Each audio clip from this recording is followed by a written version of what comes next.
کبھی اس سے یہ سوال کیا زندگی کا سب سے قیمتی لمحہ کون سا ہے؟ یا اللہ کی نظر میں سب سے عظیم انسان کون ہے؟ ہم دن رات بھاگتے ہیں، نوکری، کاروبار، شہرت، دولت، مگر ایک دن سب ختم ہو جائے گا اور فرشتے آئیں گے ایک سوال لے کر، کیا تو نے اللہ پر ایمان لایا؟ حضرت ابو ہریرہ رضی اللہ تعالیٰ عنہ روایت کرتے ہیں کہ رسول اللہ صلی اللہ علیہ وسلم سے پوچھا گیا کون سا عمل سب سے زیادہ افضل ہے؟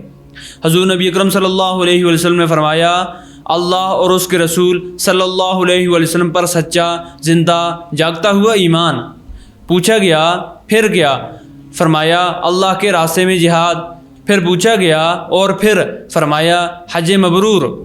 آج ہم ایمان کو صرف کاغذ پر مانتے ہیں، شناختی کارڈ پر لکھا ہوا ہے، نام کے ساتھ مسلمان لگ گیا، بس ہو گیا ایمان۔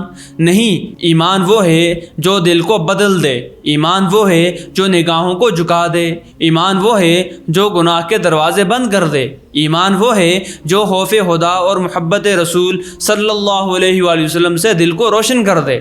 قرآن کریم میں اللہ رب العزت ارشاد فرماتے ہیں سچے مومن وہ ہیں جن کے دل اللہ کے ذکر سن کر کام جاتے ہیں۔ دوسرا عمل جہاد فی سبیل اللہ، یہ صرف ہتھیار اٹھانا نہیں، اپنے نفس سے لڑنا، اپنے گناہوں کے خلاف اٹھ کھڑے ہونا، یہ بھی جہاد ہے۔ رسول اللہ صلی اللہ علیہ وآلہ وسلم نے فرمایا سب سے افضل جہاد وہ ہے جو انسان اپنے نفس کے خلاف کرے۔ اور تیسرا عمل حج مبرور، یعنی ایسا حج جو دکھاوے سے پاک ہو، ریاکاری سے پاک ہو، صرف اللہ کی رضا کے لیے ہو۔ وہ حج جس کے بعد انسان ایسا پاک ہو جائے جیسے ماں کے پیٹ سے ابھی پیدا ہوا ہو۔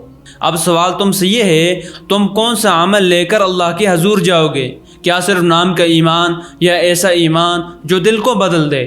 آج یہی لمحہ ہے اللہ سے لو لگانے کا، اپنے ایمان کو جگانے کا، نفس کے خلاف کھڑے ہونے کا اور سچے دل سے توبہ کر کے اللہ کی طرف پلٹنے کا۔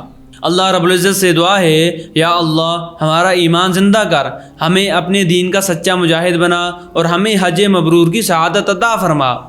یاد رکھو زندگی ایک لمحہ ہے اور ایمان تمہاری ابدی زندگی کا فیصلہ ہے، تو آج فیصلہ کر لو، ایمان کو عمل بنا لو۔